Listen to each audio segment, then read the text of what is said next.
Yani asante sana, nimekusikia vizuri. Mwanzo pale ulikuwa unazungumzia mambo ya usingizi wa mangam. Naam. Mtu wa Tanga wewe una maneno mengi sana. Lakini tumekupata vizuri kabisa. Tumeamkia hapa Mabibo mwisho hapa.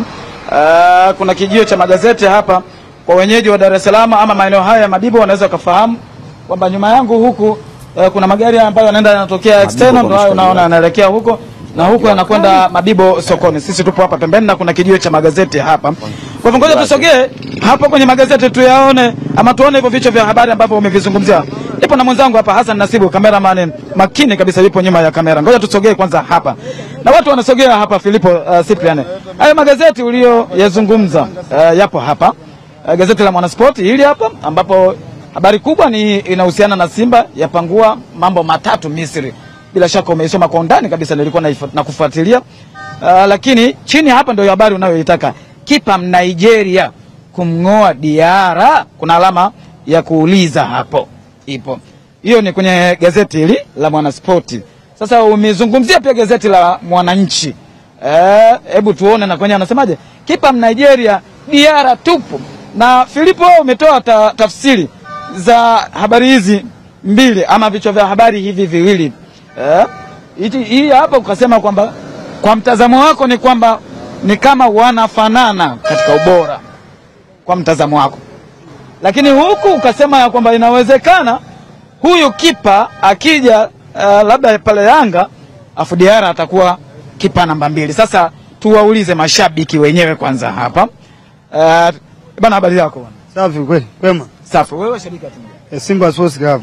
Wewe unaitwa nani? Nyama bana. Naitwa Kaseja. Wewe mbona unanibishia unasema? Wewe Simba mnyama huyu. Huyu Simba? Mnyama. Sio Simba. Sio Simba. Yaani utofauti wa Simba na mnyama, hebu tupe kwanza. Simba na rangi gani? Unamuuliza huyu au unaniuliza mimi? Hata nikuulize Simba na wewe Simba na rangi. Wewe shabiki wa timu gani? Yanga. Tuanzie na wewe kwanza. Kwanza umeviona vichwa vya habari hivi? Nimeviona. Unaitwa nani kwanza? Hamisi, fundi Hamisi. Shabiki kweli wa Yanga wewe? Namba 1. Tuambie katika hizi habari mbili tulizoziona, moja kwenye gazeti la Mwanaspoti hii hapa, kipa Nigeria kumngoa ya Diarra. Hilo haliwezi kuwa na udhibitisho kwa sababu wewe hujawahi kumuona wewe Nigeria. Ushamuona Nigeria? Wewe lakini kwa mujibu wa hii taarifa. Hii ni taarifa tu, lakini ushamuona akiwa. Wewe kama shabiki wa Yanga umeipokeaje? Bado mpaka nimuone uwanjani. Na je, kama akifika unafikiri kweli Diarra? Kitendo chake ndio nitakiona kujua Diarra na yeye nani zaidi. Tafsiri ya hii ya taarifa tu. Tafsiri maana yake nini? Maandishi, tafsiri unaweza kaandika wewe utakavyo. Mimi nione. Wewe umeelewaje hizo? Mimi naona tu kama yeye anaona Diarra atakuwa chini, yeye kwa mawazo yake. Lakini mimi sio. Ukienda hapa kwa gazeti la Mwananchi, kipa Nigeria Diarra mtupu. Wanafanana maana yake. Wanafanana kwamba ubora wao sawa. Sasa yupi ni yupi atamzidi mwenzie sasa? Sehemu nyingine. Kiwango cha Diarra msimu huu na misimu iliyopita wewe unaonaje, hasa tukizingatia msimu huu? Kuna tofauti. Mwaka huu yuko chini. Kashuka. Sasa tofauti ya wachezaji sasa. Mwaka huu sikashuka. Anaweza kaja mwenzie ambao wanafanana akaongeza zaidi. Unafikiri kuna haja ya Yanga kutafuta kipa mwingine?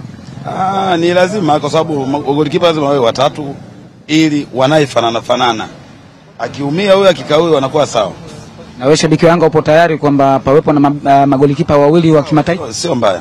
Sio mbaya. Sio mbaya. Bana, wewe ulikuwa unaitikia hapa. Wewe shabiki wa timu gani? Shabiki wa Yanga African. Unaitwa nani? Naitwa Isidore Valentini. Hizi habari mbili zilizopo katika gazeti la Mwananchi na Mwanaspoti. Wewe kama shabiki wa Yanga, tafsiri unaipata tafsiri aina gani? Tafsiri naipata kwa ajili gani? Huyu kipa Diarra kama ana mapungufu fulani tumeyaona katika mechi mbili zilizopita katika uwanja wa KMC. Mfano ile mechi tuliyopigwa ile ya Singida Big Stars, goli moja, ile sio la kufungwa kabisa. Kwa golikipa alikuwa na uwezo fulani ambaye ana mapungufu, angekuwa na uwezo, ana uwezo kabisa, amepungua clean sheet yake. Clean sheet zimepungua. Mfano golikipa Kamara mzuri, lakini naye kadhidiwa kidogo na Diarra. Unamkubali Kamara? Hapana, mimi sikumkubali Kamara. Lakini umesema mzuri, lakini namkubali Diarra kipa namba 1 wa Yanga African. Kwa hivyo upo tayari kwamba Diarra endelee kuwa kipa namba 1 au vipi? Ndio, ipo tayari apatiwe mbadala wake ili apate changamoto za hapa na pale. Safi. Bwana, wewe ulisema shabiki wa Simba, si ndio? Simba Sports Club. Sawa, Simba Sports inajiandaa kukabiliana na Al Masry ya Misri kule. Mchezo unaotazama. Mchezo mzuri. Sababu Simba klabu kubwa kuliko Al Masry. Sawa. Sisi tuko bora kuliko Al Masry. Kwa hiyo uwezo wa kumuoa huko pale pale. Simba imemzidi nini Al Masry? Tunamzidi hata kwenye renki tunamzidi, sisi tuko juu. Sawa. Tuko nafasi ya 6, yeye yuko 18 huko. Kweli? Tunazidi mbali sana. Tuko nafasi ya 6 Afrika. Yeye 18 huko, sisi 20 huko. Wale kwa takwimu za mwaka gani? Ta msimu huu. Sawa. Sawa. Hii taarifa ya kwamba Young Africans kuna kipa huyu ambaye tumeiona hapa kwamba kipa Nigeria kumngoa Diarra. Watu kama shabiki wa mpira Tanzania. Hii taarifa kwako tafsiri yake inakupa tafsiri gani? Yanga kaamua kuongeza kipa. Unaona Diarra uwezo wake umeshuka sasa hivi. Sawa. Diarra nayo umri ushaenda miaka 40 karibia sasa hivi. Miaka 40 karibia. Umetoa wapi bwana tafadhali? Mimi sinakwambia hiyo miaka ya mpira, lakini Diarra 40 usali sasa hivi. Ndio maana anaenda mwisho huyo. Sawa, tafuta kipa mwingine sababu tunaona anachokifanya pale. Timu ya taifa ya Tanzania ipo safarini kuelekea Morocco kucheza mchezo wa kufuzu kombe la dunia mwaka 2026 dhidi ya Morocco. Mchezo huu wewe unautazamaje? Yani Morocco kisikia kama Mtanzania unapata taswira gani? Hiyo mechi ngumu kwa Tanzania, lakini tuna uwezo wa kushinda. Sasa tuna vijana wanaocheza mpira. Sawa. Na vijana wako vizuri. Sawa. Pale tunajua kuna Kapombe, kuna Shabara, kuna Jobu, sawa, kuna Baka, kuna Kagoma katikati, kuna Kibu Densi mkandaji. Bado tuko vizuri. Kwa hiyo tunaweza kushinda hata kule kwao. Vizuri tu. Tunaweza kushinda? Yani tunaweza kushinda popote pale. Sababu sisi tuko vizuri. Sasa tuna wachezaji wazoefu, tunacheza kila siku klabu bingwa.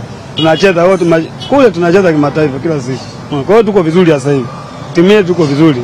Vijana wako vizuri. Sawa. Bwana muda mrefu hebu sogea kidogo hapa ndugu. Mambo vipi? Sawa, vinakuaje kama mkubwa? Fresh, unaitwa nani? Bana, kwa jina mimi naitwa Salimu.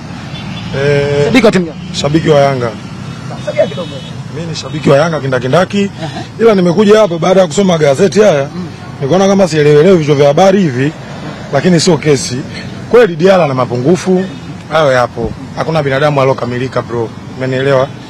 Na kama klabu yetu yenyewe imeamua na imeona kuna changamoto ya Diarra kuongezewa mwenzie, sio shida, lakini kwa mimi kwa haraka ninavyoona wasifanye maamuzi kwa haraka. Umenielewa bro? Hakuna mtu ambaye anaweza kufanya kitu pasipo kukosea. Ukikosea ndio unajifunza. Lakini kutokana na uongozi wenyewe umeamua kufanya hivyo, isitokea hatuwezi kusema sana kwa sababu sisi ni mashabiki. Kweli hatuna ujanja, lakini wenyewe mwenye ujanja ni wewe ofisini. Lakini wewe bado unakoshwa na Diarra. Yaani mpaka kesho bro. Yaani hata nikitulia hivi hata ukienda magetoni yani huyo mwamba nimemweka kila sehemu. Bwana wewe. Amini nakwambia. Umebandika picha zake? Amini nakwambia. Hebu waambie Watanzania wajue kwamba umebandika picha za Diarra nyumbani kwako. Yaani mimi sio kubandika tu. Yule mwamba natamani hata nikutane naye, sema tu kutokana na kazi zangu. Siwezi kukutana naye. Hujawahi kukutana na Diarra? Amini sijawahi kukutana naye, lakini kutokana na kazi zangu mwenyewe ninavyohangaika natamani. Lakini yule mwamba ni mtu. Kwa sababu gani nakwambia hivyo? Kuna baadhi ya mechi nyingi zimechezwa tumeziona. Umenielewa bro? Kama mtu kafanya vizuri tunamwambia akafanya. Kama akakosea tunamwambia akakosea. Lakini kama uongozi unataka kufanya hiki, hatuwezi kupinga sana kwa sababu mashabiki tukisema tulalamike naweza tukalalamika, lakini wao ndo wanaangalia kwamba hapa kweli wanaweza kumuongeza wewe unamuongeza. Tutaona, lakini ikitokea bado changamoto sitasema ukweli pale pale kwamba mtu anafaa kuendelea ni Diarra. Yupo wewe mwenyewe unaona. Wanakuja, wanaondoka, wanakuja, wanaondoka. Lakini tumemwona mtu muelewa huyo hapo. Sasa hebu ongea, mtumie ujumbe Diarra moja kwa moja, angalia kwenye kamera hapa. Mwambie kwamba bwana Diarra, mimi natamani kuonana na wewe na picha zako. Yaani hebu elezea hiyo. Bwana Diarra, mimi kwa jina naitwa Salimu, sawa? Ni mshabiki wa Yanga kindakindaki. Tokea nianze kukufuatilia katika mechi zote zilizoanza tangu 2000 na ngapi mpaka sasa hivi 2025. Mimi nakukubali na maskani kwangu natamani hata uje uone mwenyewe jinsi ninavyokubali.